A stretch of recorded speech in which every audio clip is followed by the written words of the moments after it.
Hello everyone, welcome to From Nowhere to Nothing, Ontological Oxymorons. I'm your host, Joel Bouchard, a doctoral student in psychology, and with me today is Mr. Norman Gayford, a professor of English and philosophy.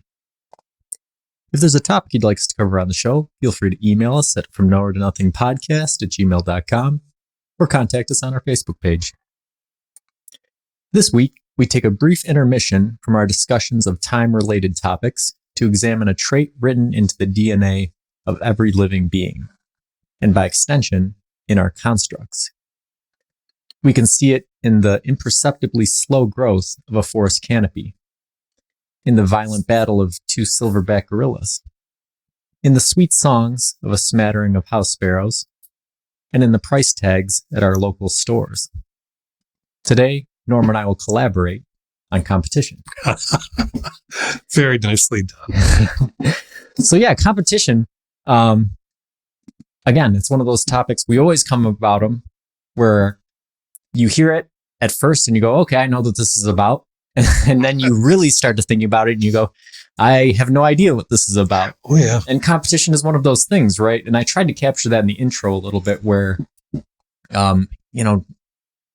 competition is really no less built into the fabric of our reality than time or than anything else, you know. Yeah, when you mentioned the silverbacks, I think that was a nice touch for that. Yeah, it's clearly part of who we are, even if we legitimately, authentically, or self-disparagingly say, "Well, I don't compete with anybody else but myself." But you and I have both said that about ourselves, and I think we meant it and mean it. But I think that even that acknowledges that we're not being performative, but we're essentially saying, well, so we're competing. It's just, yeah. Oh, by the way, and this was a topic that my wife wanted us to talk about. So when Joel says, if you have a topic you'd like to hear discussed, we really take that seriously. Yeah, we'll talk about anything. So go ahead, shoot us an email or leave us a comment on the Facebook page and we'll cover it. Yeah. So yeah, why did Mary want to talk about competition? Why was that her? I still have more conversation to have with her about this, but she, knowing her as well as I do, she finds that the negative side of competition, which it will get to, but it was an article that she read and it just really brought it all out, was the idea of meritocracy and how it has been twisted into essentially, as you said before we started talking, burning people out. This was an article by Daniel Markovits, who had written, I think he'd written it in 2021, but it was reprinted, about not feeling sorry for those in the 1%, although the article could have sounded like that. But the idea that a meritocracy, meaning you rise, whatever rise means, because of your own skills and how well you develop them, your own mind and how well you develop it. But you're given the opportunity to do that rather than just automatically being on the in-group financially. But it was intended to be letting anyone go as far as they could, which is rather Nietzschean in some ways. And it seems to have become the expectation to then still prove that you're part of the upper echelon or the 1%. And instead of the merit being doing the best you can with what you have, the expectation seems to be in social working sense, in the business and medicine, that you're not doing well enough unless you're doing so very much that you can't possibly manage to be human. And that's, I know, really grabbing her because of some people close in her life who work in the medical, in our lives, who work in the medical profession. And your mom and certainly knows that world. My daughter-in-law's mom knows that world. so that you can't, standard day for a nurse, as an example, is 12:30 a.m. to 1 o'clock a.m. the next day. Yeah. When you're trying to make judgments and determinations and working with, and that's clearly. So I'm jumping ahead, but we'll pull back. But I think that's the kind of reason that we're talking about, is what is competition meant to do, and what does it actually do? Yeah, I think that's good contextualization for the conversation that we'll have. And it is important because a lot of normal people don't see some of that. You think about doctors or these other professions and the prestige that goes along with them. And there's just sort of this underlying assumption that these are guys that work 40 hours a week, 9 to 5 or whatever. And they're not, especially surgeons, these types of guys. They have 24-hour shifts, sometimes longer in certain places. And there's been studies that have shown that this is detrimental to their performance, and what they're performing has very important impacts on the lives of those people that they are, working with. So yeah, it's good contextualization, and it brings us to, of course, the opening question, which is, what is competition? What do we mean when we talk about this? Did you enjoy surfing through the dictionary definitions? Because it's just amazing the variety of things. Competition is a rivalry where two or more parties strive for a common goal which cannot be shared. Now, isn't that interesting? Just think about that in any context. We slow it down. A rivalry. So we're going to be pushed at each other, striving for a goal which only one of us is going to have. Everybody's a Buffalo Bills fan.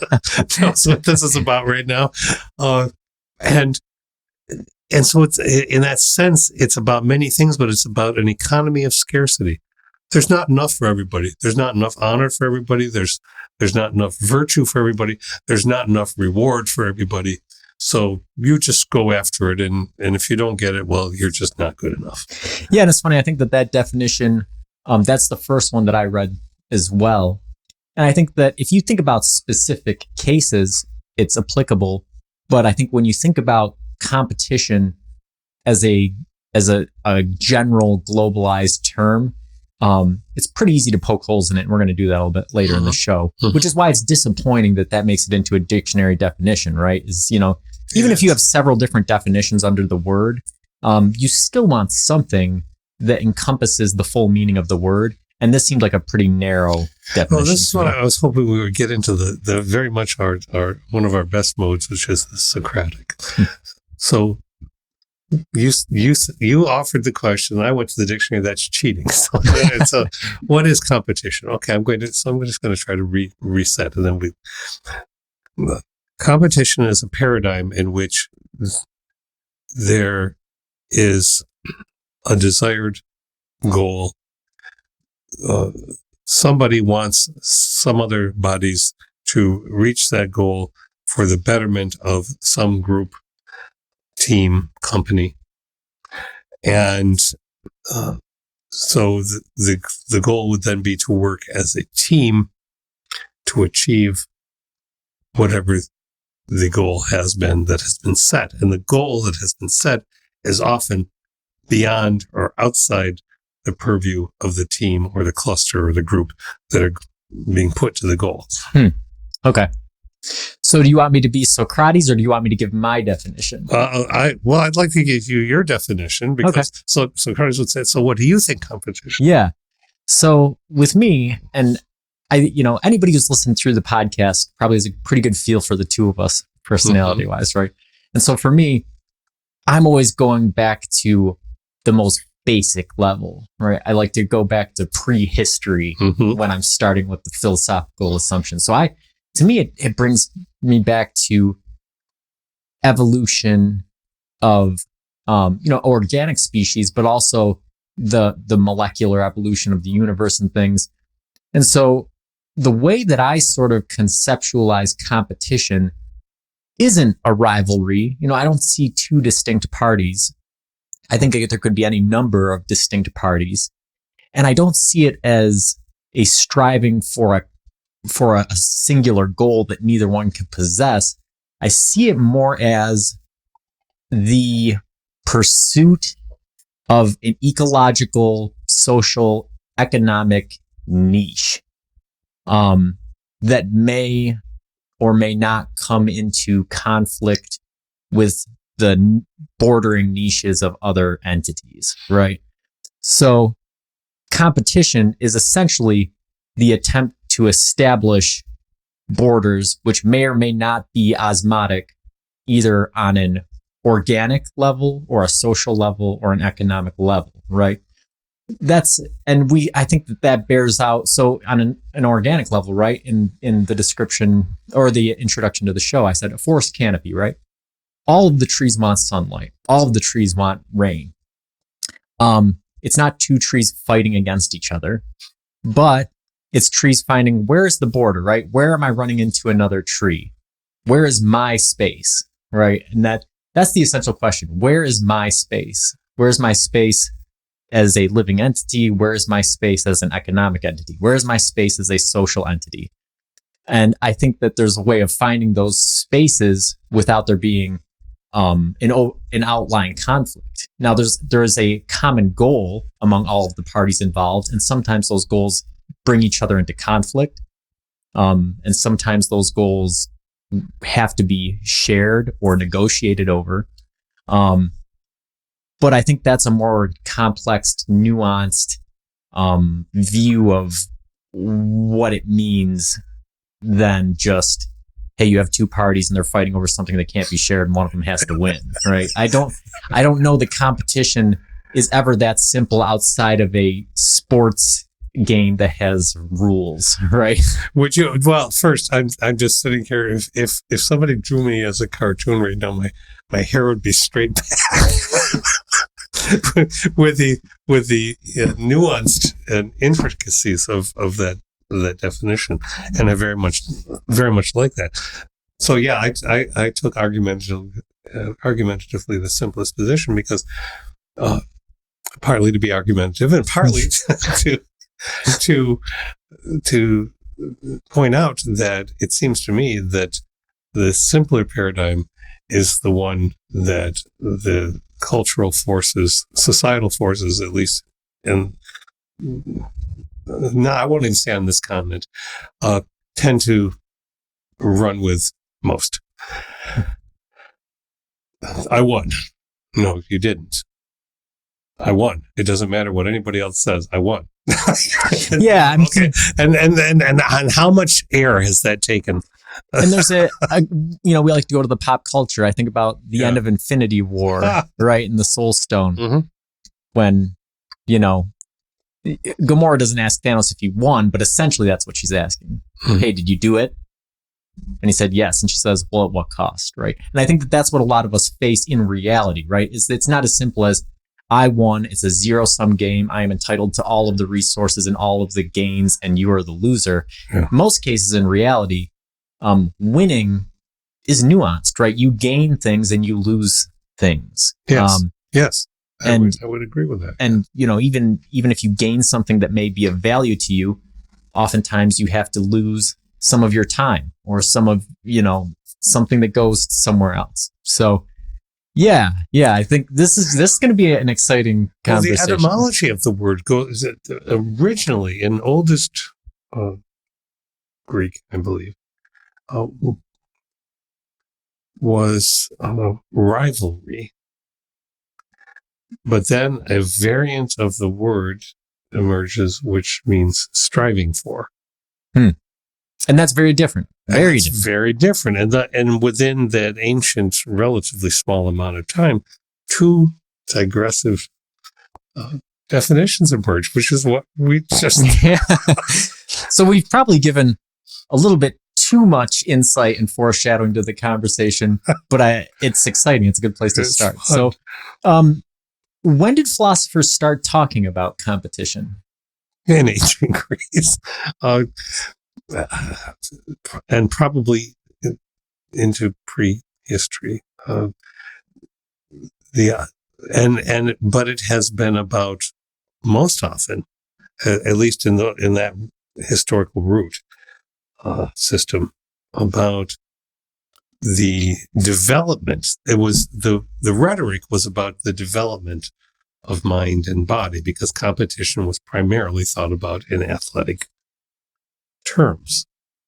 I'm sure it was thought about in business terms too, but we didn't have the idea of capitalism and socialism. Those isms weren't readily being discussed. They didn't emerge yet. And there's something interesting you see to me when you read the ancient Greek writings, which is that there was a lot of focus on competition, right? Mm-hmm. They had the Olympics, and they had and even Socrates, right? In the writings of Plato, you see intellectual competition, but the competition then seemed to always originate from a desire to maximize the human potential, right? A lot of, the meditations of Marcus Aurelius and the Stoics and these sorts of guys they're talking about becoming the best person you can be.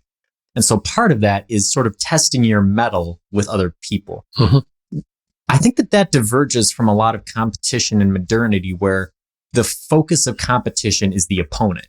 It's not the competitor, right? You don't think about your role in the competing other than a victory, but really, it's not a self-development thing. It's outside of you. It's the victory, right? It's the spoils. It's that sort of thing, rather than an inward development of self, to the highest level. Yes, and I absolutely concur with that, and that's certainly a historical basis. And again, the rhetoric was being your best self, which was mind and body. But I still assert that the sports metaphor has overtaken everything from the economy to war, which trivializes and debases the very notion of betterment.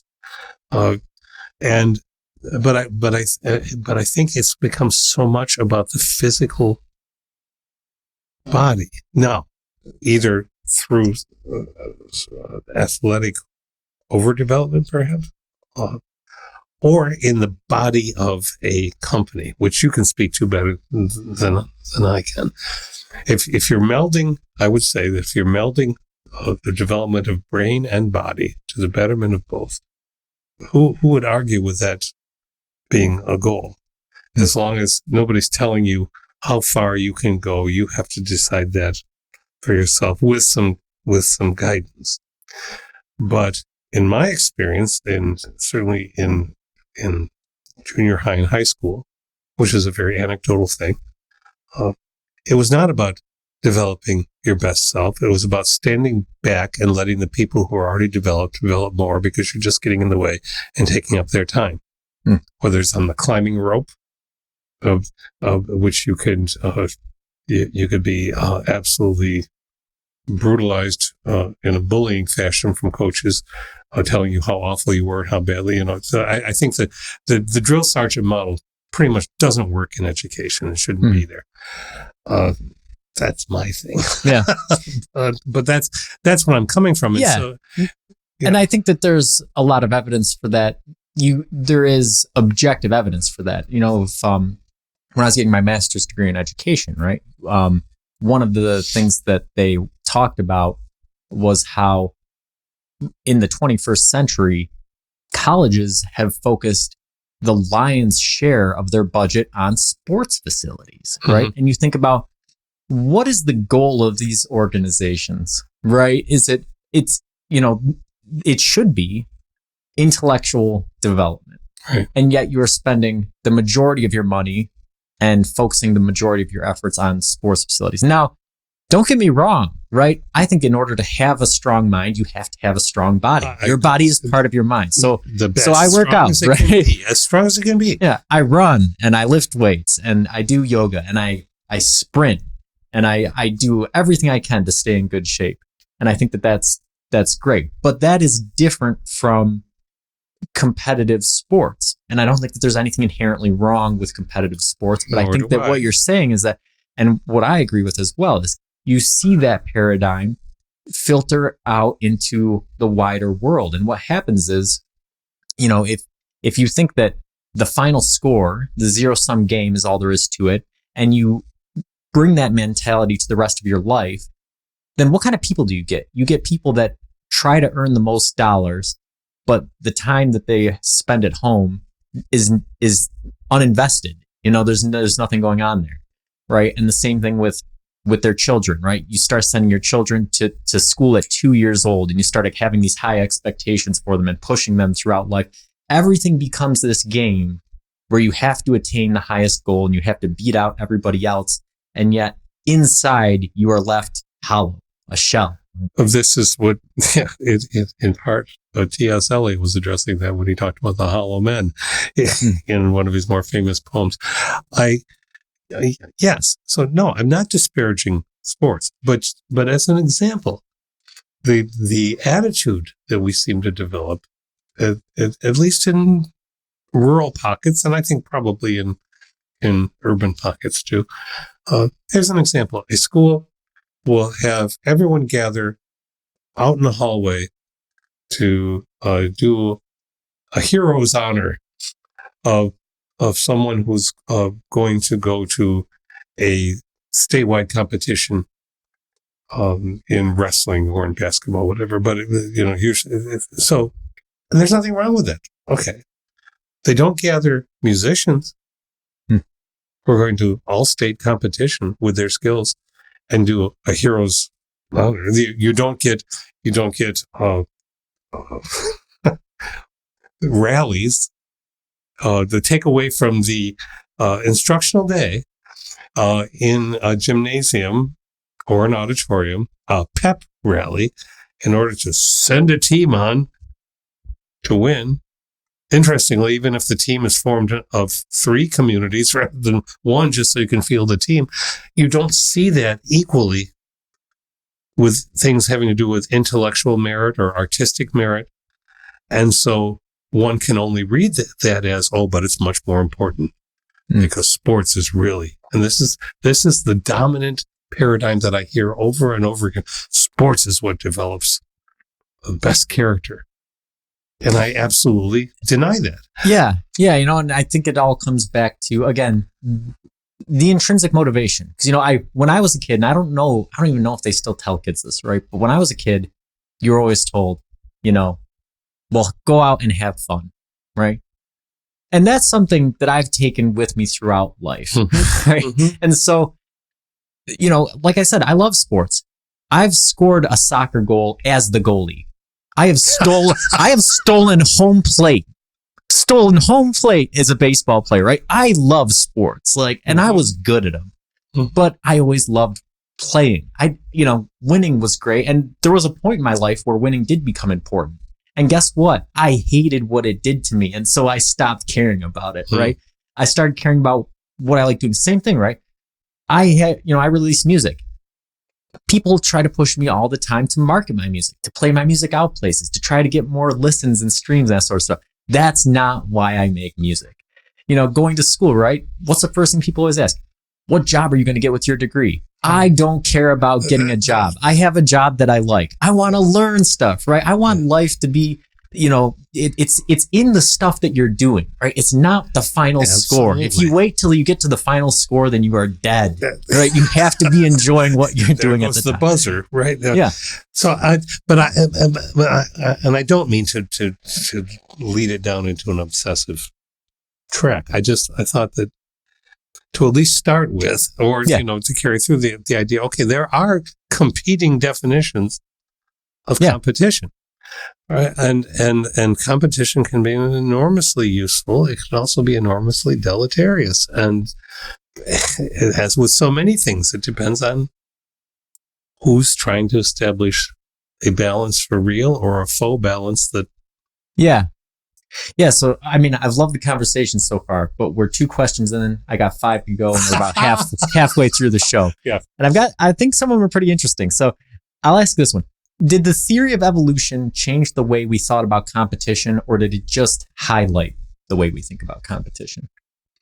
Well, it certainly shook up the way that people thought about competition because it seemed to it was asserting a process that was holistic and back to the very beginnings, but it also asserted a blind process, and people were.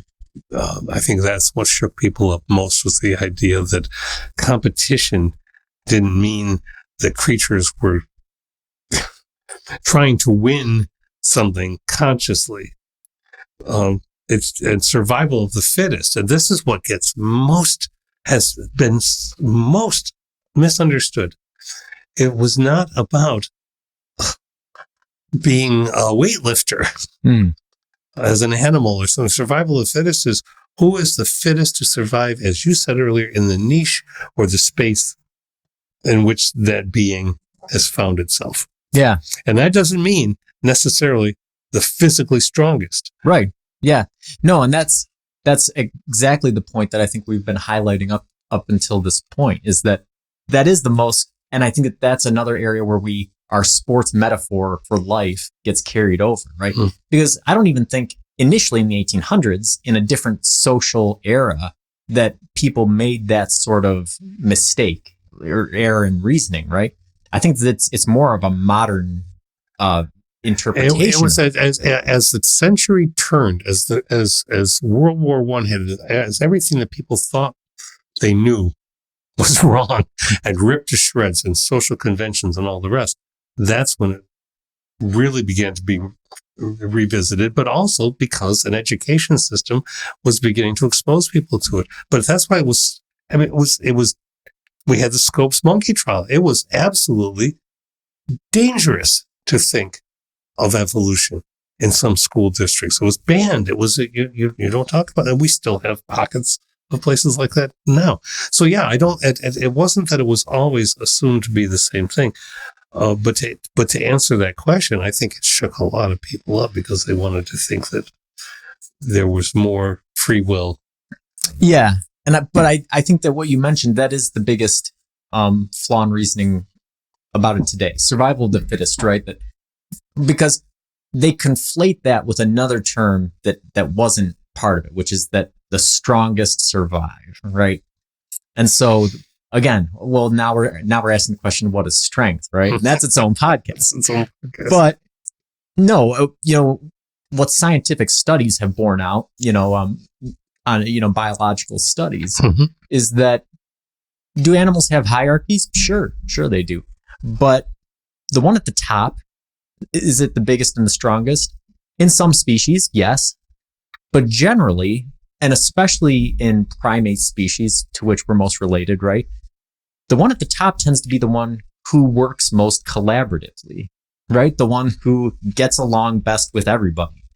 And that's where I formulated my definition at the beginning of the show, right? Yeah, it's finding niches, right? Finding where you fit into social groups and economic groups. And Markovitz was talking about some of that too, about the intent of a meritocracy initially. Yeah. And so I think that you're right. The theory of evolution, it changed everybody's paradigms about what they thought about things. And, specifically, like you mentioned, free will and the vulnerability of the human species, and the susceptibility to change and the realization of historical roots and these sorts of things.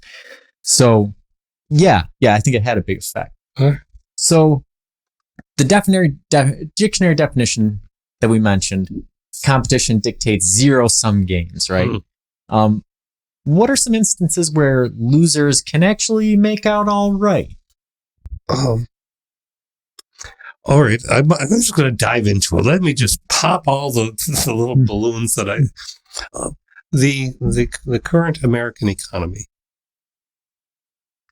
Oh, now, no matter where I go, I'm in trouble. So I'm just, but if we think about the fact that human beings, at least all I can talk about is what I know from where I am best, right? Just do that.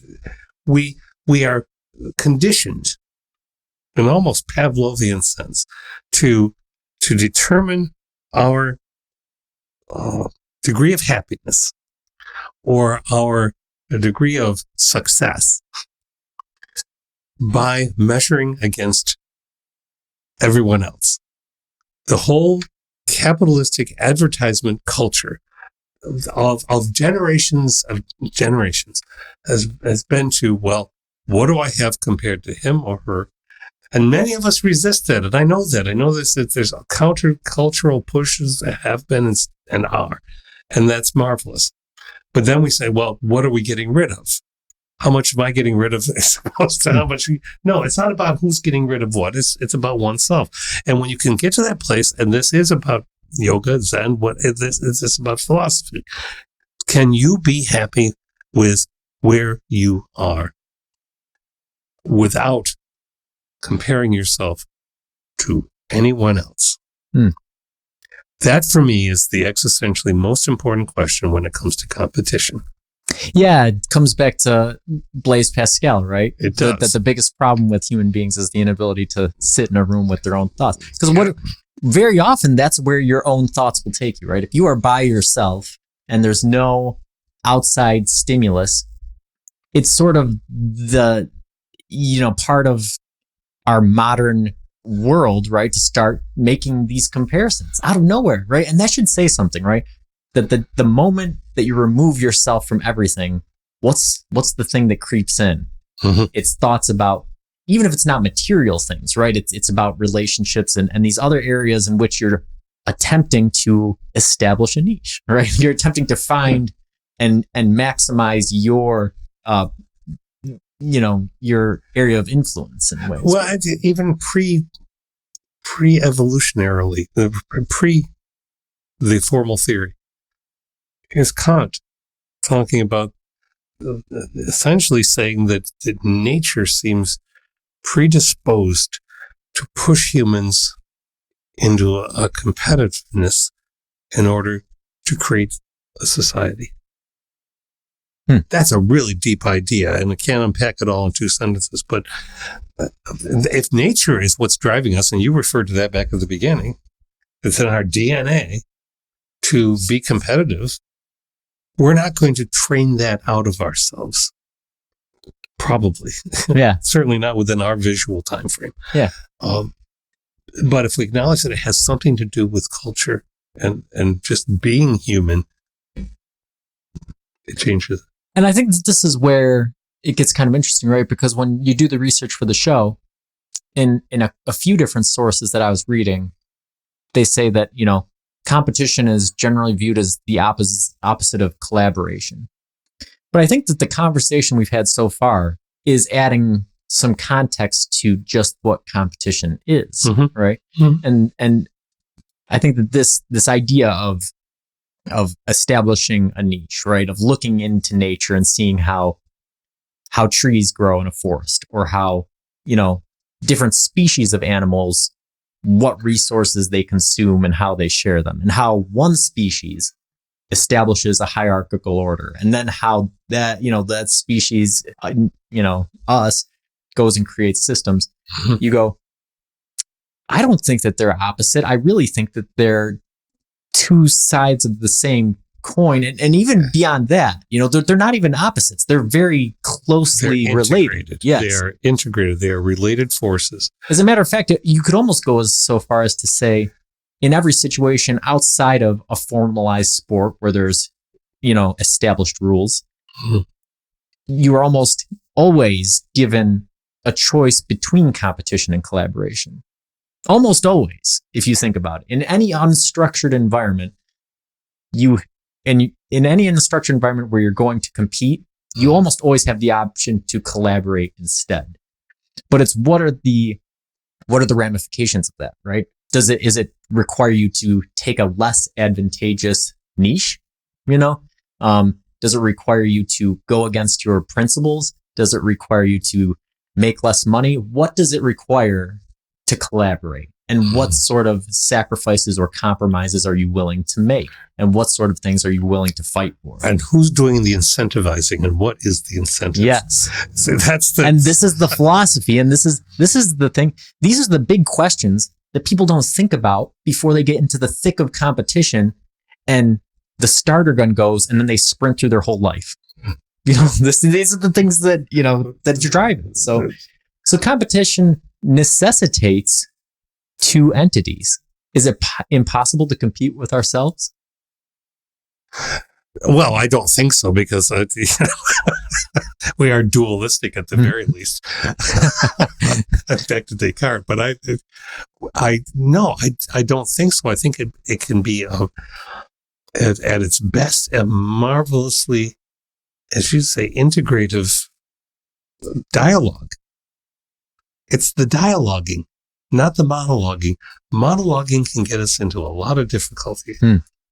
If all we're doing is monologuing in our head with no dialogue, no pushing back coming in there, I don't think that good things happen. I mean, let's go to the medical circumstance again. If everyone knows that our medical system is messed up, fine doctors say so, nurses say so. The only thing that doesn't say so is insurance companies, because they're the ones doing the incentivizing. If it's messed up as in, let's see, we're making people lose sleep. We're making people not have an integrated family life.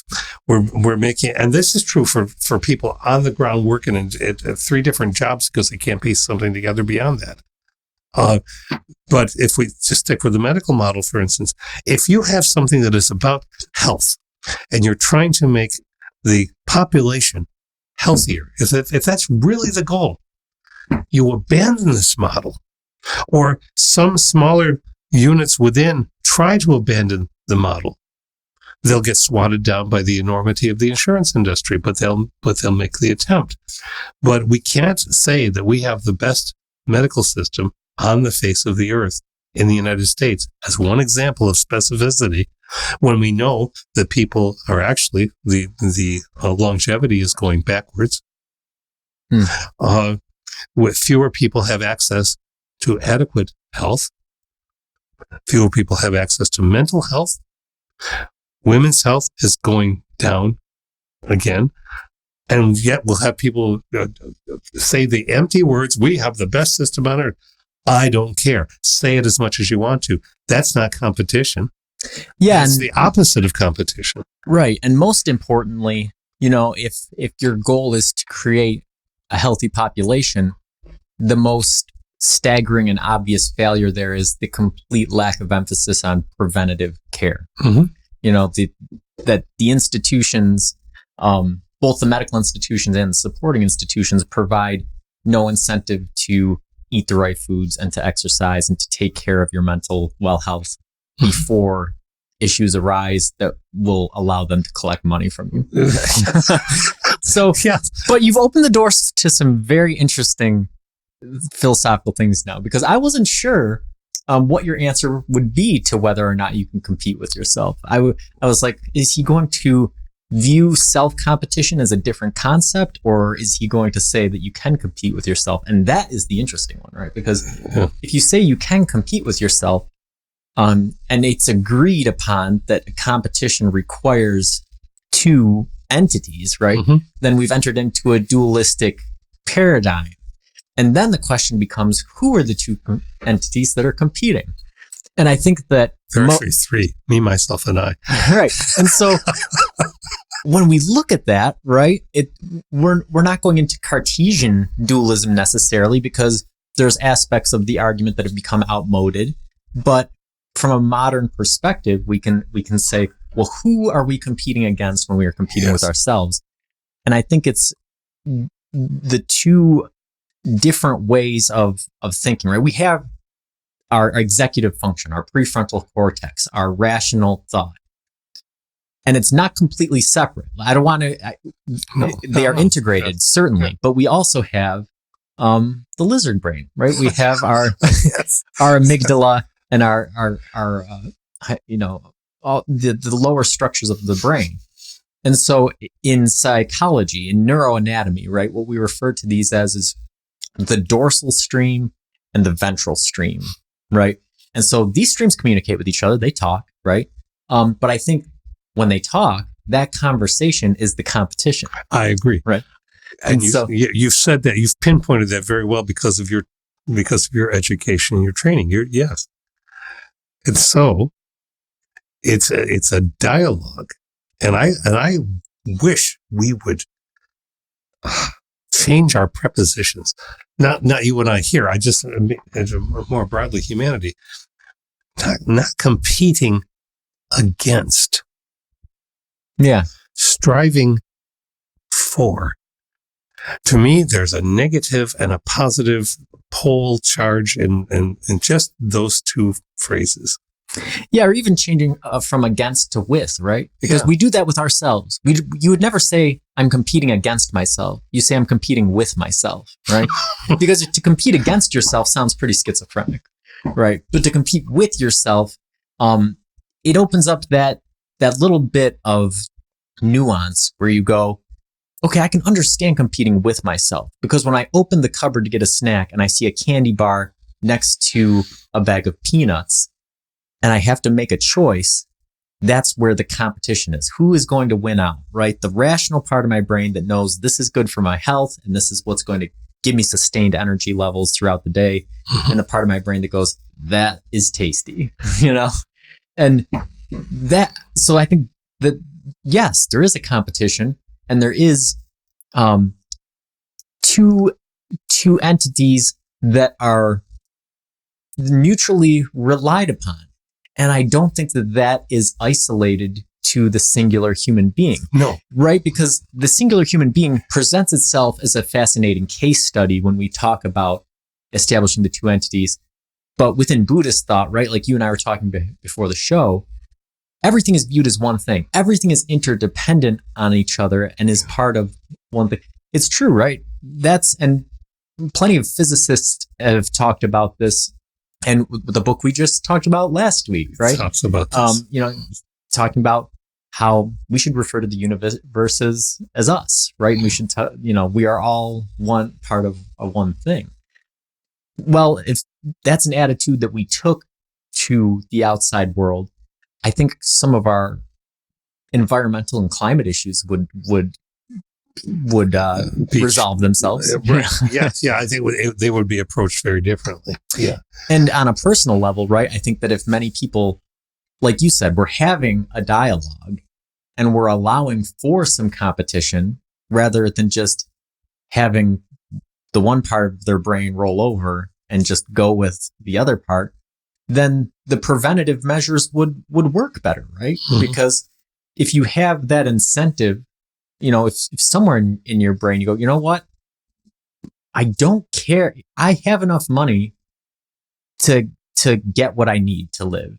And I have, a job that I'd like to do. So why would I leave that for a job that I don't like for a little bit more money or a little bit more prestige? Or why would I do these things? Which is counterintuitive to what the social training, the economic training seems to be, but you have to. This is what I forget what the pills are with red and blue. Yeah, Morpheus. I mean, do we wake up and look at what is pushing us? That's not to say it's not like a wonderful movie where you can escape it, because the sequels have shown that you really can't. It's not that you wake up and say, oh, well, I can change the whole world because now I see it.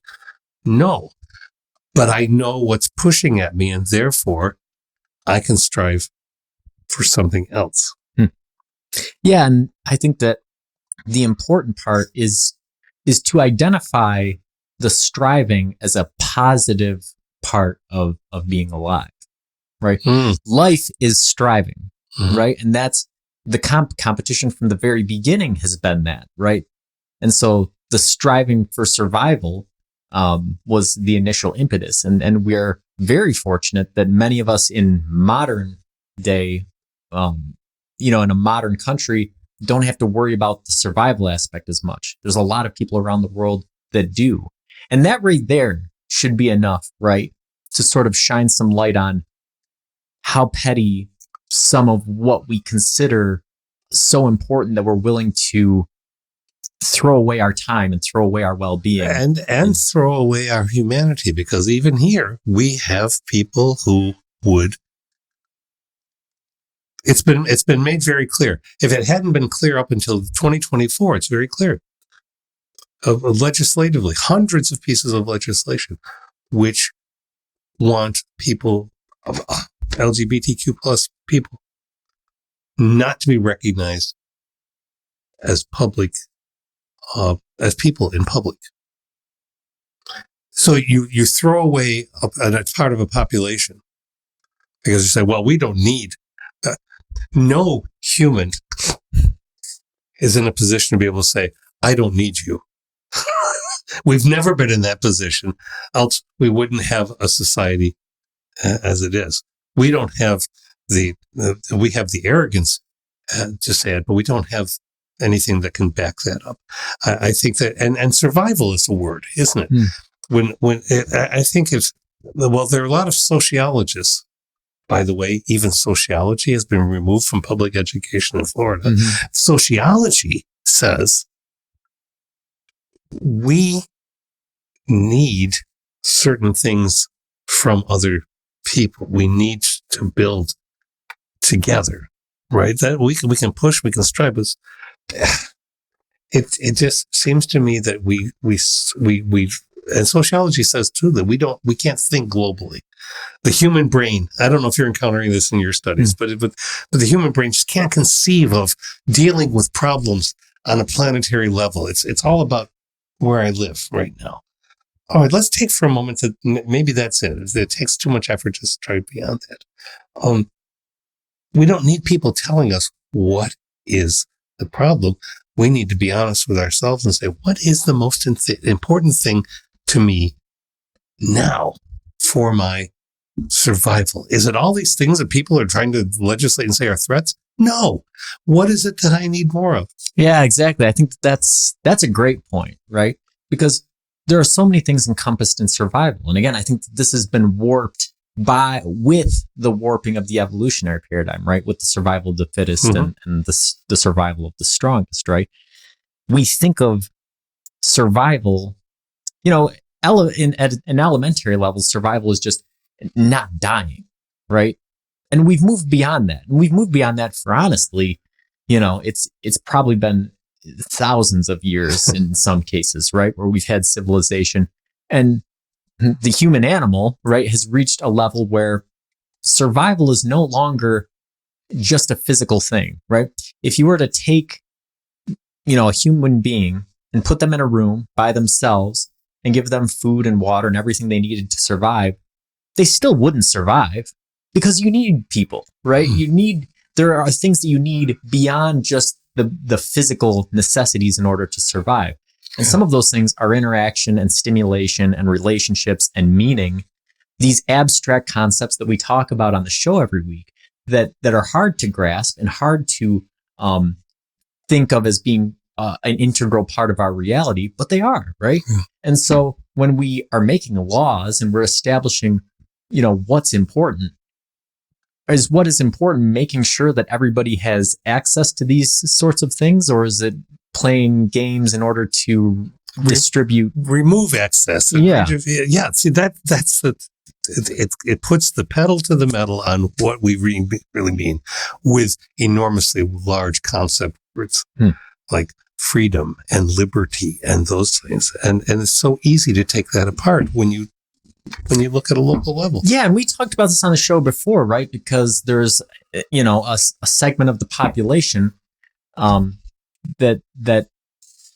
justifies maltreatment of certain groups by saying that they have their freedoms. You can't impinge upon my freedoms. And we talked about how part of freedom is limitation. And I think that this is highlighted by the definitions of competition that we've talked about so far. It is. It's finding the niches, right? And so part of that niche, and I think, again, this is what everybody's trying to do. It doesn't matter what side of the political aisle you're on. No. You're trying to find a space for yourself and for everybody else, for you, for your family, for your community, for your country, for the species. And to thrive. Right. And you're trying to establish those borders, and everybody's making decisions about where they're willing to collaborate, where they're willing to compromise, where they're willing to compete. And there's no widespread agreement on any of those things. And so the niches are attempting to be established. And it's something that will always continue on. It's never going to be settled, right? But that brings up the question, is there such a thing as healthy competition, or in an ideal world, would competition cease to exist? Would it all be collaboration? No, I until the human animal becomes something very different than it is, I can't give myself that pipe dream. Yeah, you know what it makes me think of? It brings me back to our conversation last week about white holes and about equilibrium, right? Yeah. You think about how we talked at the end about how you have the wave that rushes through. And so all of reality, right? All of our universe is just this potential energy. And that's the only way we could survive. If there was no potential energy and everything went to equilibrium, we wouldn't be able to think, we wouldn't be able to have memories, we wouldn't have anything.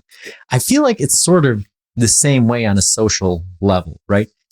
I think in theory, 100% collaboration with no competition sounds good. But I think at that point, you lose the ability for new ideas, and you lose the ability to have people challenge what the status quo is, and to adapt to new situations. To adapt to new situations and to challenge themselves. You lose, in short, fun. Yeah. Probably never thought I was going to say that. I don't want to take away. I know so many people who are Buffalo Bills fans. I have endless fun talking with them because they're so intense about it. We're winning or we lost. What's we? What any part of we is that just and I ask people this sometimes when they twist their faces and they go, what do you mean? We? Do you live in Buffalo? What is your association with this? Have you thought about this? It's okay to be associated. I love Marvel movies. I don't work in Marvel Studios, but what is this we? What does it mean? And I don't think lots of people slow down and do that. But I will tell you that so I think that it is fine competition. It's fine to learn that you can lose and lose and lose and get close and then still lose and still say, okay, fine. We'll come back. Whatever. There's something very important in human nature about that. But I saw something in a deli I like to frequent nearby this very week. It was two young men. They were sitting at a table. I'd gone in to get a cookie, and one was really seriously and started smiling, but really seriously talking to this other guy who was frowning at his phone. And the one guy says to the other, "Hey man, listen. Don't throw away your friendship because of a Bills game." So whatever had been happening, this thing that was going on texting in the one friend's hand, and it was clearly they were at such blows verbally that the other guy is concerned that they're throwing away a friendship for competition. That's ridiculous. Yeah. So there are the boundaries. Yeah. Right? Fun? Okay. Absurdity? No. Right. Yeah, no, I mean, I like watching the Bills, right? But I had a similar experience at work, right? Where, the Bills lost in the playoffs. Oh, but like, I watched the game. I rooted for the Bills. The Bills lost.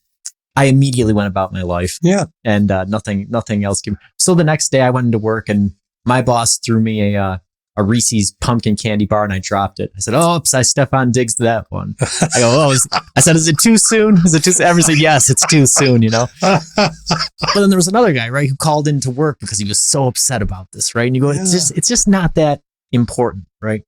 And the other thing that I was thinking about as you were talking, right, about how losing and losing and losing, but keep going, right? You have these phrases that highlight that I like. One of them is, One of them is you can't fail until you stop failing, right? Mm-hmm. You might be failing, you might be losing, but until you stop trying, you haven't actually failed, right? You are continuing to strive, to compete, right? You're continuing to try. You haven't failed because again, the sports paradigm is a false paradigm, right? There is the start and the end, at the end of the game of life, right? There isn't this period afterwards where you get to celebrate your victory or mourn your loss. It's just over, right? And so as a result, if you just it doesn't matter if you fail all the way through life. If you never give up, then when you get to the end and lights are out, you don't even know if you lost or you won, right? Because it's all about what was happening during the time, right? Yes, that's it. And you and I have been very vocal about, it's a point of pride for me to be a great failure. And I love doing new things and struggling mighty with them at the beginning, because that's what gives you new perspective and insight into life. And another phrase that people use is failing upwards, right? Yes, which is, again, that's another thing where, I get into something new and I make mistakes, and then you learn something from them, and then you try it again and you do better, but you still mess up. And because the fact of the matter is, you can't win anything in life. No. You never create the perfect song. You never earn the most money. There's always somebody there, as Qui-Gon Jinn would say, there's always a bigger fish, right? And so you don't worry about being the bigger fish. Just worry about being you, right? Just worry about what you're doing. Are you enjoying what you're doing? Does I don't even know what he plays. I'm sorry, Stefan Diggs, whatever. Wide receiver. Okay. Does he have any fun when he's doing it? If he does, then he has already succeeded. That doesn't mean he's not feeling bad, but when we encourage people to blame one person or to blame a person who is trying to be better, then that's counterproductive. That's not a dialogue again. And then we have these spatial metaphors. I know we don't have time for this one right now, but the whole idea of up. Yeah. And yeah, what is up and down, right? Because failing up, right? You can see, I can imagine a guy in a 3-piece suit saying that just as well as me, right? Because the guy in the 3-piece suit might be saying, oh, okay, well, maybe you just keep applying for jobs that you're not qualified for and, struggling your way through learning them to earn the most money. And then eventually someday you'll be at the top of the company. And you still might not be a happy, fulfilled person, right? Whereas what I'm talking about is exactly that, right? I want to live a happy, fulfilled life, and I don't care what that looks like, right? I don't need to be in the head of the company. Right. And people have asked me that on podcasts, right, that I've been guests on. So what, they cover all my interests and all the things I've done. They say, wow, so what do you want to be when you grow up? And I go, I want to be a guy who can have a podcast and make albums. And, I've designed my life to do the things that I like to do, and hopefully to do a lot of things that I haven't done yet. Right. So that's failing up for me. So yeah, the directionality depends on what your goals are. But Aristotle says in the Nicomachean Ethics, which we have talked about before, just as at the Olympic Games, it is not the best looking or the strongest men present that are crowned with wreaths, but the competitors, because it is from them that the winners come. So it is that those who act that rightly win the honors. So those who act rightly win the honors and rewards in life. But acting does not mean you are winning all of those things. Acting means you are taking part. Right. So even the competitors who lose have helped you win. Right. That's ancient, and it's still... yeah, exactly. It's great. So a lot of the research that I did and the philosophers that I read referenced ego in regard to competitiveness. Mm-hmm.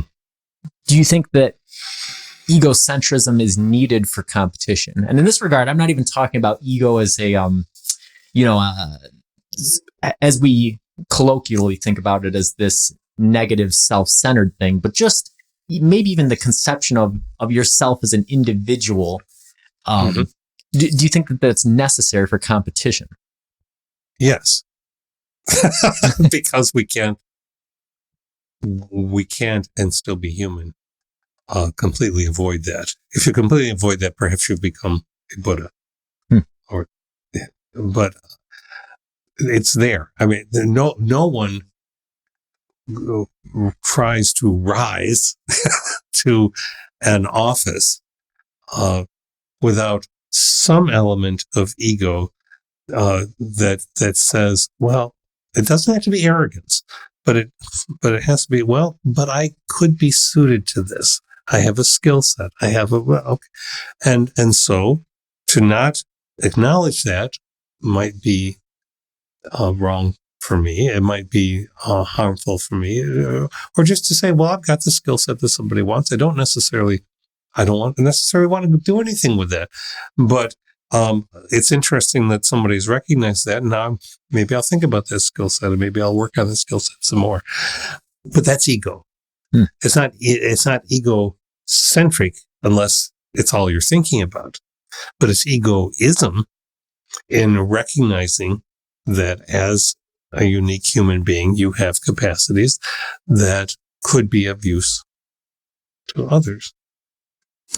Yeah, it's interesting, right? Because I think that you do need to have a conception of self in order to contextualize competition. But at the same time, in nature, there is blind competition, right? We talked about the forest canopy. Well, right? sure. So there's obviously, there's not an ego there, but there is some recognition of the individual as an individual, right? And we know this based off of mycelia formations, right? The trees send signals and nutrients. Signals, yeah. So the trees compete. They compete for sunlight and for water, and then they also collaborate. They share. So even with the trees, where there's no central nervous system, there's no brain or anything, there is some sort of recognition of the individual as an individual. And we see this at microscopic levels too, right? Bacteria and amoeba and these sorts of things. They can recognize what's food that can be consumed. And anything that has a border, right? Anything that has a contained unit is able to recognize itself as an individual, which is an interesting implication for the ego and consciousness, right? It's really a very... It is, and I love where you've gone with that, so I'm just going to toss this in with a little Wolverine on the side. Merlin was the best he was at what he did within the space of his mythic story. He knew when to stop. He taught his best student everything that he could. She became a villain in some of the stories because she sealed him up in a tree or a cave. But there are other stories that I think tell it much better. She gave him a way out. And then she went on with the work. I think that's applicable to so many competitive moments in our current history. And I think that it highlights why, again, like we talked about in the past 2 episodes with black holes and white holes, why we're fascinated by things that appear to lack these boundaries, right? Because identification as an individual is so inherent to life and even to the universe in a lot of ways that when you see something that lacks a boundary, lacks a beginning or an end or a space or a time, you go, well, what's going on here? You know? Yeah. And that's what really sort of sparks our imagination. But because we struggle with that embodied, like you said, Merlin knew when to stop, right? And all of us humans have finite lifespans. And trees, right? You can increase the health of a tree by pruning it, right? Some branches lose the competition, right? They must be cut. You must cause that tree some harm in order for it to become the best version of what it will be. And that's what we do in our own lives when we make sacrifices of our time or of choosing not to go down one path or choosing another one in order to try to strengthen. You don't want to just let all of the branches grow, right? Because it weakens the overall individual. But there's the outside there's the outside incentive. The tree isn't deciding Yeah. which branches are going to come down. The owner or the tender of the tree says, oh, I can make you a better tree. So maybe that's the evolutionary force in competition to say, I'm going to make you a better tree and you're going to lose this. Right. Okay. But there's always something outside. Yeah. And that, again, that just creates more fodder for future episodes, right? So until next time, keep on.